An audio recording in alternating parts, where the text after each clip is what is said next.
नमस्कार मित्रांनो, आज आपण रामनवमीबद्दल थोडक्यात जाणून घेऊया. रामनवमी हा हिंदू धर्मातील एक पवित्र सण आहे. हा सण चैत्र महिन्याच्या शुद्ध नवमीला साजरा केला जातो.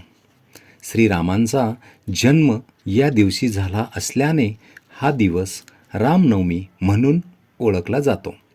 या दिवशी विविध ठिकाणी राम जन्मोत्सव मोठ्या उत्साहाने साजरा करतात. मंदिरे सजवली जातात.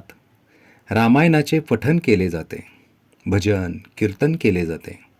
काही भक्त या दिवशी उपवास करून श्रीरामांची पूजा करतात. शोभायात्रा काढली जाते. रामनवमी हा भक्तांसाठी खूप महत्त्वाचा दिवस आहे.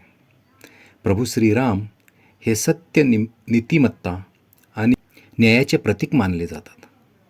त्यांच्या जीवनातून आपल्याला चांगल्या गोष्टी शिकायला मिळतात. रामनवमी हा श्रद्धा आणि भक्तीचा सण आहे. प्रभू श्रीरामांचे आदर्श आपल्याला चांगले जीवन जगण्याची प्रेरणा देतात. हा सण सर्वांनी भक्तिभावाने आणि आनंदाने साजरा केला पाहिजे.